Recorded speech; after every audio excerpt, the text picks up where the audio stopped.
seminar. So this is the analytics seminar at USF. My name is Janet Interian, and I am a firm assistant professor at USF. I co-organize the seminar. If you have any ideas for speakers, let us know. So we welcome Dr. Obermeyer. He leads engine development for Veritable at Salesforce.com, and previously worked at Veritable at the machine learning as a service startup, Prior Knowledge. He has a PhD in mathematics from Carnegie Mellon, and he worked in really interesting probabilistic theorem proving to multiple target tracking for missile defense. Maybe we can ask him about that. It sounds really interesting. Or I got it all wrong, probably. Well, yeah, a few different areas. Okay. Then maybe you can tell us about it later. Okay. Welcome. Yeah. Okay, thanks. Okay, so I'm Fritz Obermeyer. My colleague Jonathan Glynn also came to help field questions, but I work at Salesforce.com, and we've just released an open source predictive database engine that I'm going to talk about today. So this engine is part of a system that I think the original title of the talk was about Veritable. That's kind of the bigger system in which that engine lives, but the engine is just a component in open source. And to give you some history, so the idea of the predictive database comes out of some research from MIT. So Bo Cronin and Eric Jonas and some other people developed this idea of a predictive database or a probabilistic database,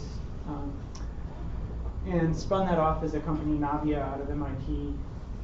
That technology was later transferred to a company called Prior Knowledge. It was in San Francisco here.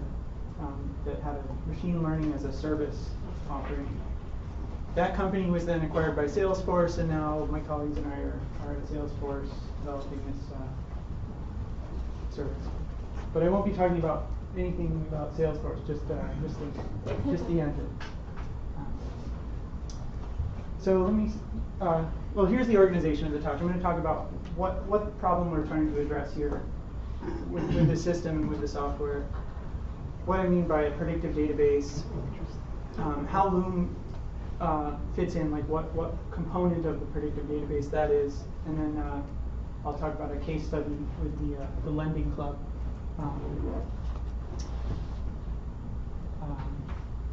So first let me talk about what problem we're trying to solve.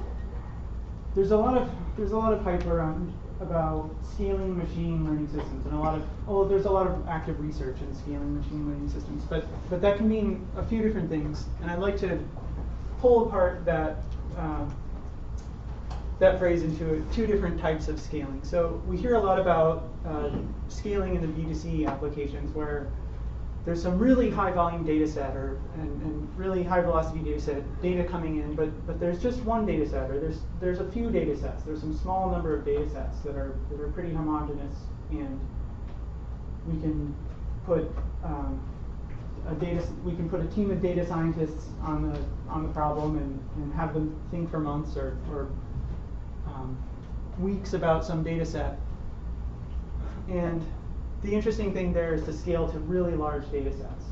But there's a very different problem in the business-to-business area where it's not a few data sets, it's more data sets than we have people to deal with. We have 10,000 data sets or 100,000 data sets. Think about, well, Salesforce.com is an example here, but even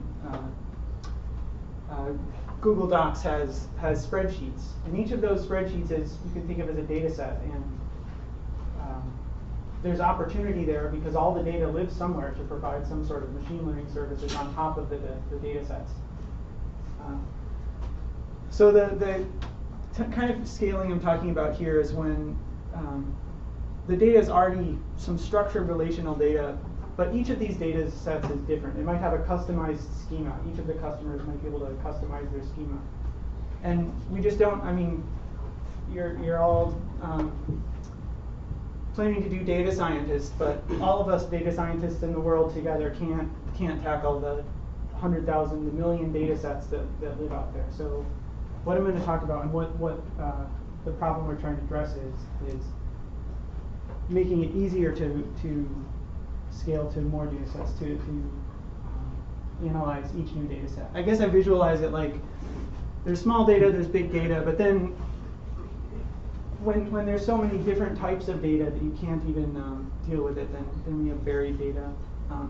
And another aspect that, well, another constraint here is that most of these data sets aren't huge data sets. They're small to medium data sets. The Loom engine in particular targets things that are no more than maybe 1 billion cells in a table. And that's pretty small by modern standards. Or maybe that's a medium data set, but it's not exabytes of data or something crazy. So let's look at what a data science workflow looks like. There's some, and let's say it goes in this direction, and I've tried to size these things by the amount of effort or hours spent or lines of code, some sort of effort into how long it takes to do each of these steps. So first we have to get the data, we have to get permissions, we have to sign forms, we have to get secure data centers, and there's actually a good chunk of work in getting the data. Then we have to do some ETL and transform the data from some data source to some other data source. We have to clean up features, we have to deal with incorrectly typed data. Then we decide what we want to measure, what we want to optimize, what question we want to ask. After we decide that we can engineer features, we can clean up some of the features in a statistical sense. We can choose which features are relevant to our question. Then we can choose some machine learning method, and here's the scikit-learn cheat sheet, for example. There's tons of machine learning methods, and depending on what type of question we want to ask, it's a difficult problem that takes data science training to answer that question of what method to do. Then we can visualize the data once we run the machine learning algorithm, and then we can make finally we can make a business decision at the end of this stack, or at the end of this pipeline. So my coworkers and I thought there should be a better way to do this, that we want to scale in different ways. We want the whole process to be easier, and there's our approach is to build a probabilistic database or a predictive database. So a similar problem of this customization there was a similar problem in the 70s when every time a new data source was found, just storing it in a way that allowed queries required writing new data structure code. Okay, and the idea of a general database was the solution here. You write a single database code base that can store code in any way and then allows queries on top of that. Okay, so what we're trying to do is do the same thing, not for just data storage and query, but for machine learning and probabilistic inference. So we're trying to come up with something like a SQL database in terms of ease of use, but that allows machine learning kind of queries, probabilistic queries. So the machine learning workflow, in contrast to that the database workflow, in contrast to the previous workflow, is much simpler. So you specify a schema. Say you have some data, you specify a schema, and that's instead of feature engineering. You just describe what each type of data is. You build a statistical index, just like a database builds an index against some data set. And that's expensive computationally, but it requires no input from the user. And then you can make interactive, low latency queries on this existing index data. So here's what our workflow looks like now. You still have to spend the same amount of time getting the data and doing the ETL, but instead of engineering the features, we transform features a little bit so that they can fit into our schema, and then we label the schema. Then you can visualize and decide on your target variable afterwards. Just like in a database, you don't have to decide what your index is beforehand, before you dump data into a database. Or decide what queries you want to make before you dump the data in. So what this allows is faster turnaround and more exploratory data analysis. And so this is what we're intending to do. This is how we want to shrink the pipeline. This is really important in the B2B settings, or these like multi-tenant settings or cloud storage settings, where this work here, this big chunk of work, can be shared across all of the data sets. So we just write one data storage solution. You have one ETL pipeline that's shared across all of the data sets. So that amortized over all the data sets, that ends up being really cheap. And then the whole problem is shrinking the machine learning part of the problem. Okay. So that's the problem we're trying to address. Now I'm going to move on to our database engine, Loom, that we just open sourced and show you how that fits in. So this is the database workflow, and this is an example architecture of how you can use Loom to build a system.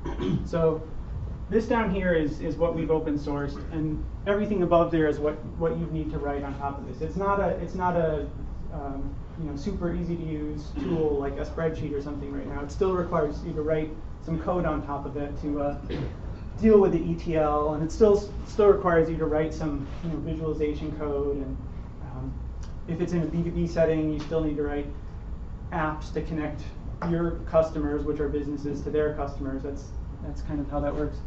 And if you want to distribute it and have faster compute, you need to write that stuff yourself.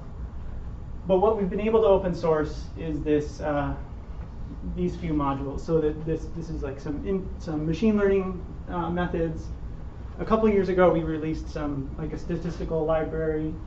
Recently, we've released this structural cross-cat inference engine. I'll talk about what cross-cat is. Cross-categorization is a particular probabilistic model of tabular data that we use. And then we're in the process of open sourcing our query API on top of that. So we've open sourced a couple methods there, and we're steadily releasing some new. We're steadily releasing new features there. So Cross-Cat, the model that we're based on, is, as I said, from this research that comes out of MIT. That goes back to 2008, a little bit before 2008, and there's been some new inference research in that. The latest paper that Jonathan and I published was in scaling that to larger and larger data sets. So the first few data sets, let me back up a little. So this is a probabilistic model that is very robust, but the inference methods for it have been pretty slow, so that it's only been applicable to pretty small data sets until recently. And in the last few years, we've scaled it to data sets that are maybe 10 times larger each year for the past 5 years. And now we can deal with these kind of medium scale data sets in a very robust way. And there are already 2 open source implementations of complete systems built on top of this machine learning method. I don't want to go into too much detail, but let me try to give you an idea. This is just a rough kind of sketch of what happens. Suppose you have an input table of data. Okay, you have some features on the top and some rows of data. Say it's just a single like spreadsheet, a single table of data. So the way the cross-categorization model works to build a model of your data is to first partition up the features into independent models. Oftentimes you have you want to join in a bunch of possibly related data, and you don't know whether it relates to some variable of interest. Okay, so the first thing that Cross-Cat does is partition up into models. It learns which features are related to each other, and then partitions up into these factor models over sets of related features. This is really handy because it's robust to adding a bunch of garbage features in. If you add a bunch of garbage features in to a lot of machine learning algorithms, it messes up the algorithm and makes it noisy. But with Cross-Cat, if you dump in a bunch of noisy features, it can put those off in like a garbage model. And if you don't ask about that garbage, if you're only interested in this feature, then it doesn't affect the model. The second thing that cross-categorization does, it's a bi-clustering method. So the bi means there's 2 kinds of clustering. It clusters the features, and then second, kind of clustering it does is clustering the rows. So the way I've done that here is to say that here's a cluster of rows that are related. It's like a mixture model. And this is one mixture component. And a particular row will be in one of those components. It'll be in a different component and in the different models. And in fact, the different kinds here, the different models will have different numbers of components and everything. But each row lies in a particular model. And then I can answer more questions about this later, but this is the basic cross-categorization model. We do some other kinds of learning, like hyperparameter learning and some feature learning on top of that, just to make things really robust. But that's basically the cross-categorization model. Now let me talk about the API to Loom. So Loom is open source. These slides are publicly available, and there are some links. Oh, here it is. Here's the GitHub repo if you want to check it out. But this is the API to Loom. Basically the interface. By the way, the structure is basically some low-level C++ code that does the machine learning, and then that's wrapped in some Python libraries. So if you guys code in Python and can get C++ code to compile on your machines, then you can try out Loom for yourself. So each of these steps is kind of like a step in the workflow we looked at a few slides back. First, we ingest the data, and what you need to bring to the engine is some CSV table of data and some schema. So you need to write a schema, and the schema is very simple. It's way easier than having to do feature engineering. All you do is say, this feature is a Boolean, and this feature is a real number, and this feature is say a categorical. We have 5 models internal to Loom, and those are Booleans, low-dimensional categorical variables, high-dimensional categorical variables like zip codes or something, where you might have thousands of categories, counts, non-negative integers, and real numbers. And you don't have to do anything like mean subtraction or say that something's exponentially distributed or normally distributed or whatever. You just say you just specify its data type. Okay. So you specify those two things, ingest it, and then you run inference. And inference can be pretty expensive, but it's cheaper than people time. And then that builds up this index that I talked about before. Once you have the index built, then you can run these. These supposedly low latency queries. We actually provide an extra caching layer in our internal system, so they're even lower latency. These still aren't super highly optimized in the code we've open sourced, but these are the query methods we provide. So I'd like to talk about each of these query methods for a bit. So the relate method is it computes basically like a correlation matrix. So correlation matrices only work for multivariate normal variables, but mutual information makes sense with any pair of distributions. You can measure the mutual information. So we compute this a relation matrix, which is a scaled version of a mutual information matrix. For Gaussian variables, it turns out to be the correlation, or the absolute value of the correlation. And then for other like categorical variables, it still provides some useful information, like correlation. So it's really useful for being able to find out for two features whether they're related at all, whether they're part of the same model. Or for a particular feature that you're interested in, what the other features that you need to measure to observe that, or to predict that feature are. Next, we have this predict method. And predict is like this is for regression. It actually produces Monte Carlo samples. So you give it some known values, a few columns whose values you know, and it can predict. It can Monte Carlo sample what the values of the other cells in that row are. Okay. we provide like a Monte Carlo sampling scheme here rather than, or an interface here, so that you can by hand figure out what the mean and the variance is, rather than doing that internally to the system. So one thing we're trying to provide in this system is an interface that allows uncertainty to be propagated all the way through the system. Okay, so that's an advantage of these probabilistic systems, these Bayesian models, is to allow the uncertainty to be communicated all the way through.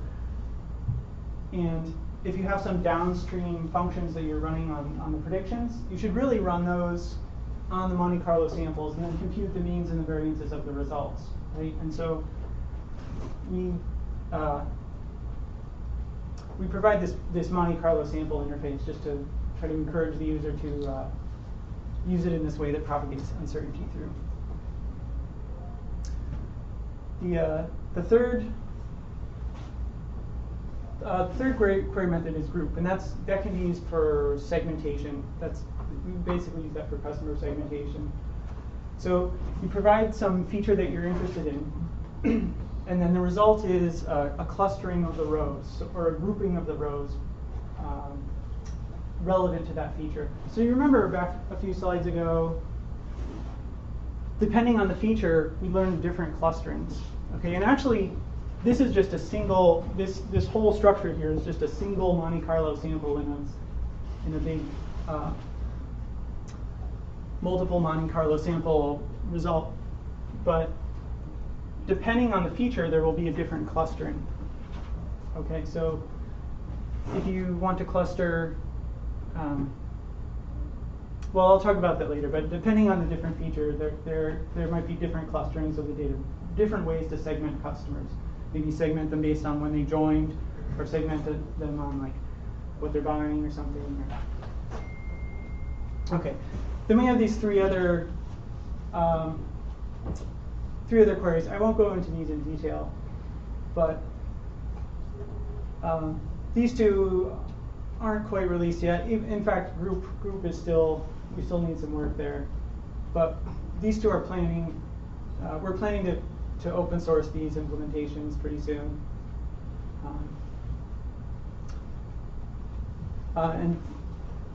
And similar is like a search. These two are similar to relate, but the similar query function is kind of a search function. So you can pass it some known values, say a partially observed row of data, and the results are similar rows that come out of that. So it's basically a search function.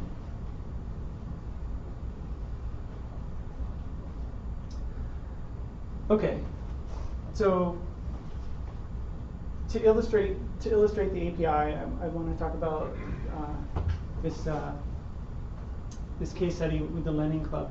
So have you guys seen the Lending Club data set? Has anybody taken a look at the Lending Club data set? So the Lending Club is one of these two-sided market companies where they match borrowers to lenders. And for transparency, I don't know, they have this transparency initiative, and they've released information on all of their borrowers. So they published this data set from all of their borrowers from 2007 to 2014. They have something like 300,000 borrowers, 96 features, and it's a pretty clean data set. It's been passed through. It's been cleansed pretty well, but there's still some difficult data types here. So there's some quantities, there's some dates, categoricals. They have 3 text fields. Some of the data is missing, and some of the quantities are optional. So an example of the optional quantity is like a collection recovery fee. So there's a big difference between a collection recovery fee, some cell saying that no collection recovery fee has been collected, versus, well, there's a big difference between it being absent and being present and having some value of 100 or something. One means that nothing has been collected, And 1 means, any positive value means that something is collected. So we have to treat those values a little differently. So to input these data, or to input this data set into Loom, we transform some of the features.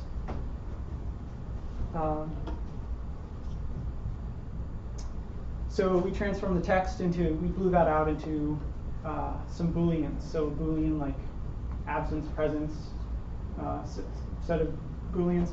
And we did that in a really stupid way. We didn't do any like stemming or lemmatization or stop word removal. We just used some really simple algorithm. We just took all of the alphabetic sequences in the text field and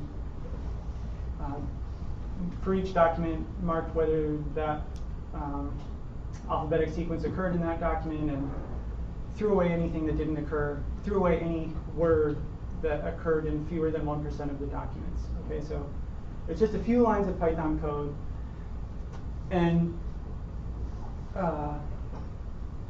we're hoping that the engine can just deal with the mess. Okay, it can deal with all the stop words like and but that usually, if you have time and if you can spend a month working on a single data set, you can clean up the text features a lot. But we're hoping to not have to do that. We coded the optional. Oh yeah. A question. So is that also part of the engine that basically you can take any data set and somehow it does this feature engineering for you or something like that, or in this case you have to do it for this particular one? So it's not part of the engine. The code is in the examples. It's in the repo. I don't know. These slides are I posted. I don't know. The first slide had a link to the slides, and you can click to get to the source code. Actually, I can even show you the source code here.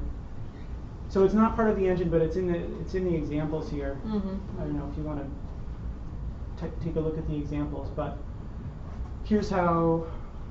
I don't know. Here's what the source code looks like anyway. It's not part of the engine, but it's part of the examples, and you have to do that by hand. And this is what the schema looks like. So we say, for a particular feature that it's unbounded categorical.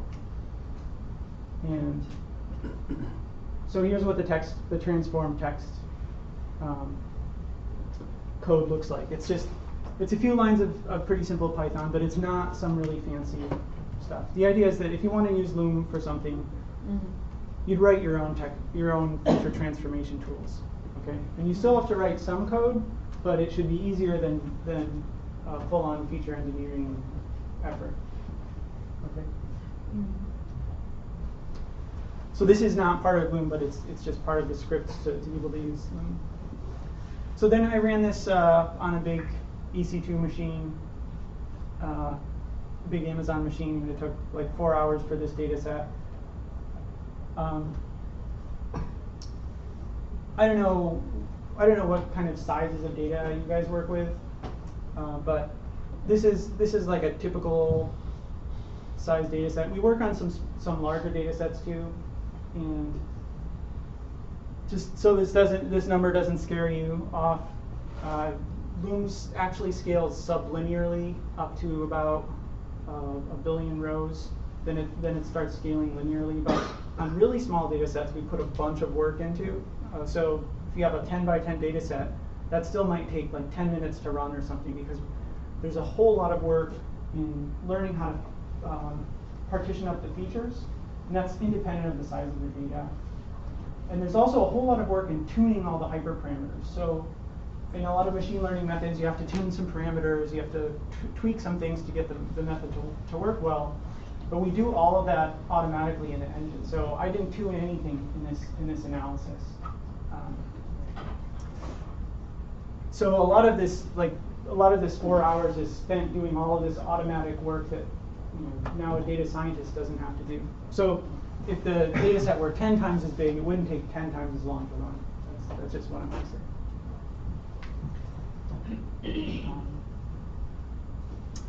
So here's one of those correlation matrices. This is for all like 936 features. It's not a correlation matrix. It's a relation matrix. It's a generalized version of correlation using mutual information.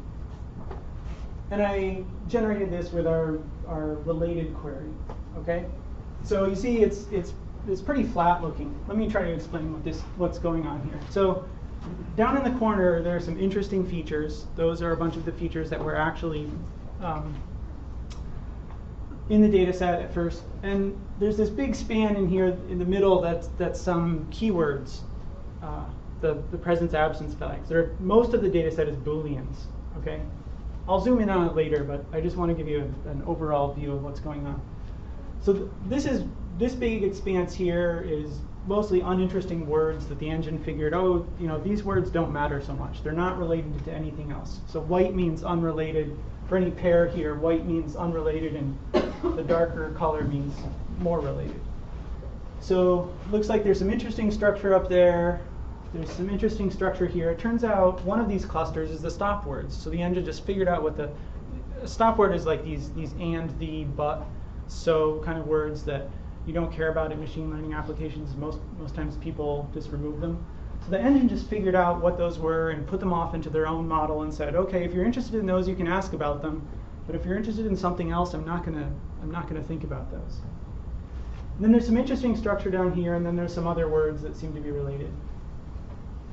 But let's try to zoom. Let's narrow these down, winnow them down to something that's interesting. So there's this target variable of loan status in this data set. And the loan status can be something like current or defaulted or fully paid off. It's some small number of categorical values. Okay, so what I did here was rank the features based on which are most related to the loan status row, just using that big previous matrix. And there are 936 or something features. This is the most related 30.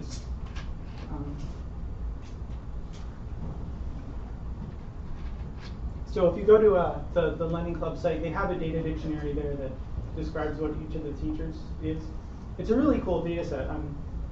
I don't know, if you're looking for fun data sets to play with, this is a really interesting one. Does it have anything like zip code or stuff that's sort of almost personal information? Or like gender or any of those things? I don't believe it does. So it's mostly stuff like what you have up there? Yeah, so there's some personal stuff like the employment title. Mm-hmm. And there's also a description. So the text fields might have some personal information. Mm-hmm. I don't remember if there's a zip code. There's a state and there's a city. Okay. But like an age? I don't think there's an age. Okay. Okay, so at this point, the system has automatically figured out what might be related to the loan status variable, but we now need to use a little domain knowledge to figure out which are causes and which are effects. Okay, it can't figure out causality. It can figure out the correlation, but it can't figure out causality. So we have to realize that whether the out principal in those two first variables are the outstanding principal. I didn't have room to put the entire things on, but those are the outstanding principal, and that's more of an effect of the loan not being paid off. So it turns out that a bunch of these, the last credit pull, well, the lending club pulls the credit. This is the last credit pull date. So the lending company pulls the credit of people who haven't paid off. So that's really an effect, not a cause. Recovery is non-zero. That's an effect. It turns out, let's see, there are only a few of these that are possible causes and not effects. So we have to use some domain knowledge, and that's still, remember I said we were trying to scale to many new data sets, and hopefully the customer downstream can put in some of the work, but they don't need to do a bunch of machine learning. They can just bring their domain knowledge and run one of these queries and use their domain knowledge. So here are some three interesting variables that might be causes of the default. Month since recent bank card, non-zero. So that means there's a field called months since recent bank card opened, and this is whether a bank card has recently been opened. There's employment title. Employment title non-zero means there has been an employment title entered. So I don't know whether that actually means that they're employed. You know, that's really noisy data, but it's sure a good symptom of employment versus unemployment. And then this one is the whether they're publicly recorded bankruptcies, and these are all Boolean fields. So next we can use oh, we have another thing. So here are those top 30 features, and I zoomed in onto the related matrix that we saw, that big, huge, impossible to read related matrix, just to see how the top 30 features that are related to loan are related to each other. So this is some really interesting structure. We have some really highly related group of features here. The total payment.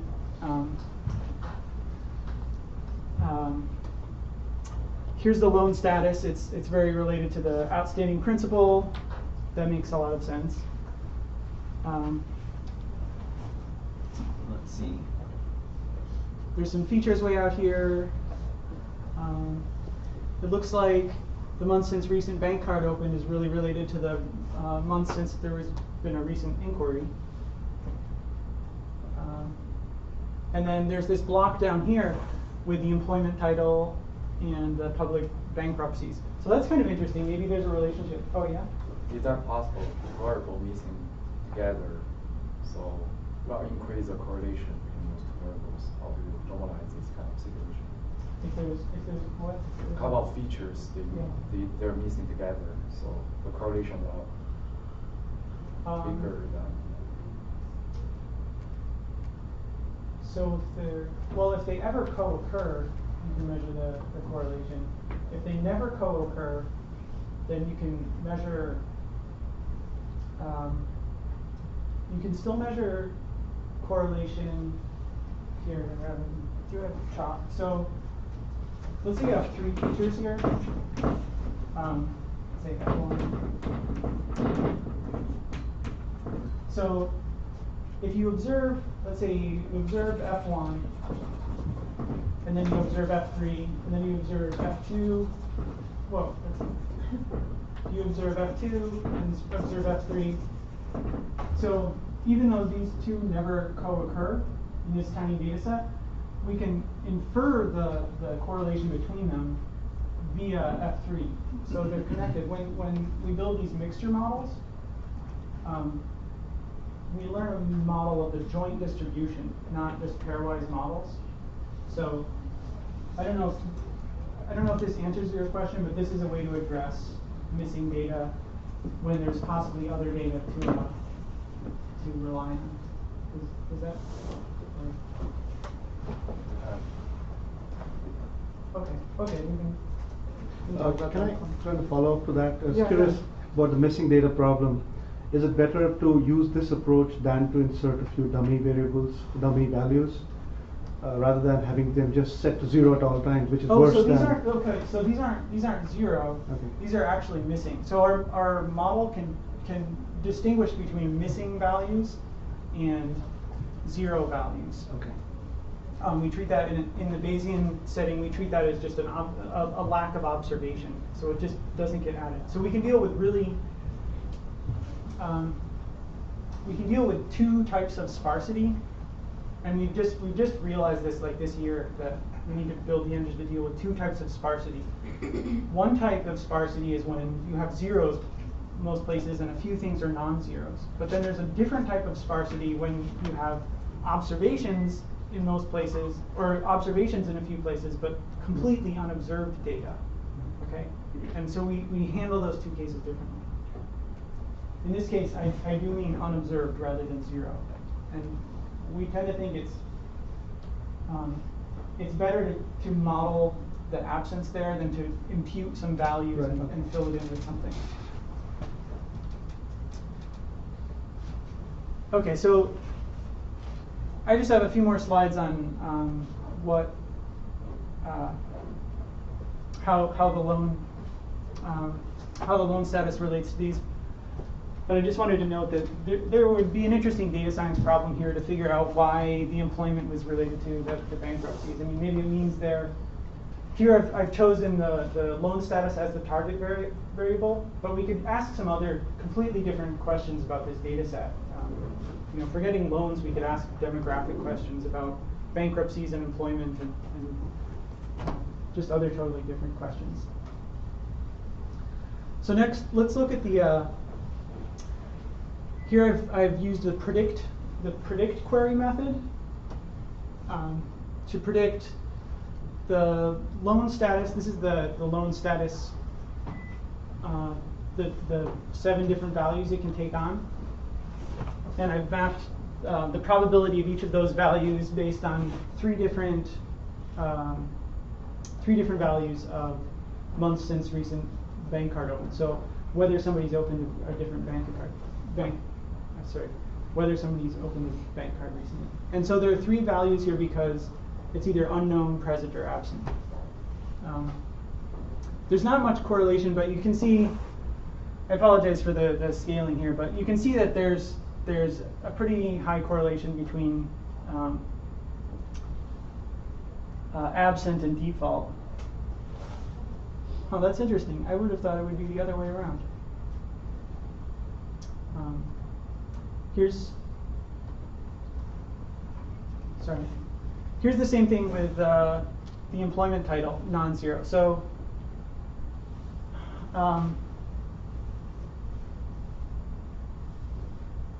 gosh, on second thought, I'm really surprised here that the probability of defaulting is higher when people have an employment title.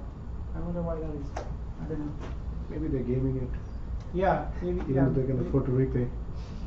yeah, maybe they put self-employed or something. They know how to game the system. So this is a little. So I'm going to animate a little bit. So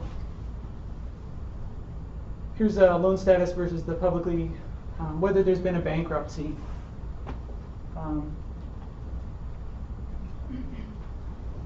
Gosh, I'm embarrassed. I hope I didn't make a coding error here. Maybe flipped. You think? I'm colorblind, but Yeah, yeah. Sorry, that's my matplotlib plotting, not doing the right thing. But so my point in these slides is that you can produce these results pretty easily with the query method, the prediction query method. And you could say, yeah, sure, this is a group by SQL command, and what do you need probability for? But having a probabilistic model behind this really does help, especially when you're making, especially when you have some big where clause. So say you're making something like SQL query, and you're interested in some really tiny segment of the population, and you want to make some query about that. So depending on your data size, if you're interested in some really constrained where clause in some SQL statement, you might only have a few rows that are actually, maybe even no rows that result. But if you have a probabilistic model behind your queries, it doesn't matter how much data is there. There's a I don't know. The system learns a probabilistic model. I can try to clarify that offline if anybody has. I have a question. So, Yeah. can I try to understand a little bit? Yeah. So you don't have multiple features belonging to some kind of multiple clusters, no? So somehow you learn like one clustering feature or something like that model. Is that? So we learn one clustering model for a set of features. And one feature can belong, yes, to only one clustering cluster model at a time. Okay, okay. Yeah. Yeah, personally I think that's a... Realistically, it's probably a very good example. It's just Yeah. that when we learn sometimes about, Yeah. hey, maybe a feature could belong to multiple clusters. Like, okay, most datasets. Yeah, so there are some. Yeah, so there's yeah. there's some active research there, generalizing from, I don't know, generalizing from the cross-categorization model to one of these Indian buffet process models. Or, yeah, but in most real data, most likely your model is pretty great. Yeah, and the really nice thing is that you don't have to think too much when you're putting features in. You don't have to spend all that time feature engineering and figuring out which subset of features to enter. So I'll stop there and field questions. We have, here's the repo again. This example is on a loan, what's it called, a lending club branch right now. It hasn't been merged to master, but if you're interested in the cross-categorization model, there's this really good Shafto paper, or paper by Shafto, and Jonathan and I published a paper earlier this year. If you're interested in the machine learning inference stuff, I end up doing much more like inference algorithm work than data science, but I guess I'll end it there and take questions. And Jonathan will help me with questions. Just curious, how much flexibility does this model have to incorporate, say, surprise new additional data sets that become available sometimes? Let's say we have built certain behavioral stuff around, default behaviors, and then suddenly we have a third-party data available on something else that's adjacent to this data, but it can inform my data, my decisions even better if I incorporate into the model. Okay. Can I take that into account and run the model? Yeah. So I think. Okay. So let me answer by saying that if you get some new data set that you want to join into your existing data set and add new features, right now you have to relearn the model from scratch, but it is automated in that sense. Like once you have the code written to input your original data, you have to write a little more code to input your new data. You can relearn a model, and that takes compute time. So it's not an incremental task. You have to actually start from scratch in learning. Yeah, you have to start from scratch. Okay. Yeah, we do have some ways to, if you have new rows. So I assume you're talking about adding new features to the data set. Yeah, new variables maybe. Right.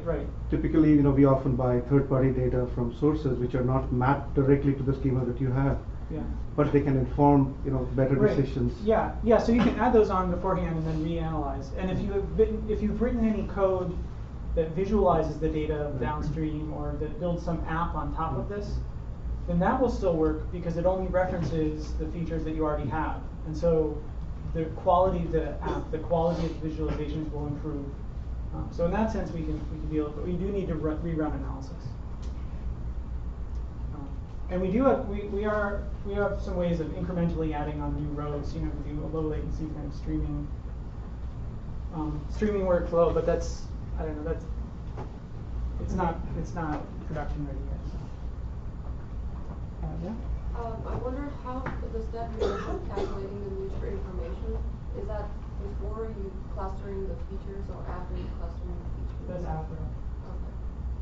So you won't be having to deal with figure out the user information between text and Boolean variable because they're already been clustered into different.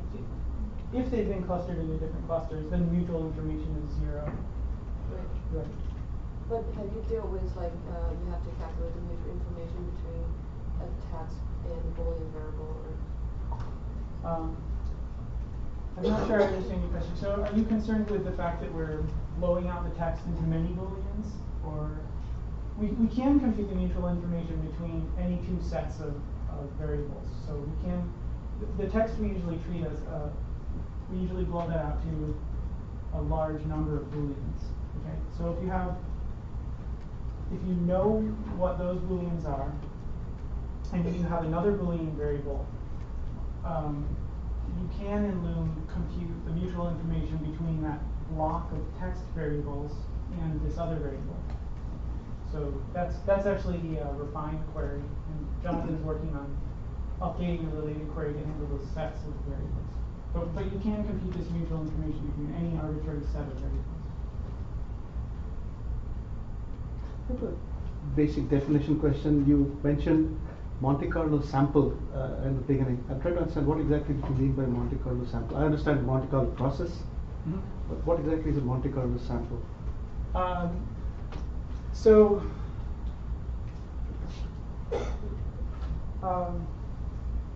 don't know. Do you have a good way of explaining this, Jonathan? It returns a sample from the probability distribution, which is useful in giving Monte Carlo estimates for functions of interest. So, we don't give you a PDF I guess we can do scoring. But for the predict function, if you want to predict the height of someone conditioned on their gender, then you'll get 15 or however many samples you want of heights, and then you can compute the mean of those samples, and those means will track the mean of the Bigger data set. actual distribution, which is a Monte Carlo estimate of the. Okay. Is there a way to kind of compress your data set before you start this analytical process? Is that strategy for thinking in terms of a Monte Carlo sample and not just a raw data set and then start working from there? Not that I know of. I mean, we use some sparse compression. I mean, we use gzip compression, but I don't think that's what you're talking about. But you can subsample the data set. Okay. Is that what you? And still maintaining accuracy. Oh yeah, yeah. So prediction. with really big data sets, we can subsample and still have pretty good accuracy. So I guess you can do that really with a lot of machine learning methods. Yeah. Curious about so I think it's really interesting, and it's the first time I understand this concept completely. But I think it's still like sophisticated for most users. So who are your users, and what are the use cases that people are using this with? We have no external users yet. So yeah. So it's basically yeah. This is So the title of the talk is something engine. So it's still really an engine. If you want to use this, it's probably not worth it if you're working on a single project. It might be worth it if you're working on 10 different projects and you want to speed yourself up on 10 different projects. But if you want to work on, if you're planning on being a data scientist for a long time and you want to work on 1,000 different projects over the years, the amortized cost of switching to a system, maybe not this system, but I think in general this idea of a predictive database, the amortized cost of doing lots and lots of projects this way, I think is it's a great payoff. Mm-hmm. But yeah, you still have to write a lot of boilerplate code. Right? Yeah. No, and also like even understanding the queries and the concepts is not your you have to have a little bit of training, I guess.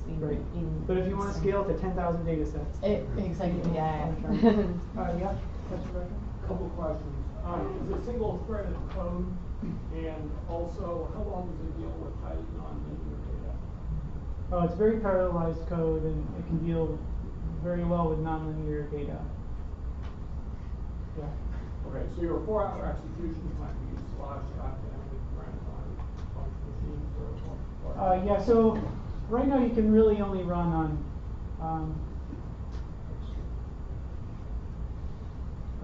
Right now it scales to maybe 100 or 200 cores for an analysis. We can't scale more than maybe 200 cores though, but that's pretty good. So we can have pretty low latency analyses. That was on a 16-core machine that I ran this on. Any other questions? Hate to hog the question time, but Yeah. I was just curious, would you recommend, in terms of the visualization part, what would be the certain tools that you prefer to use in these situations?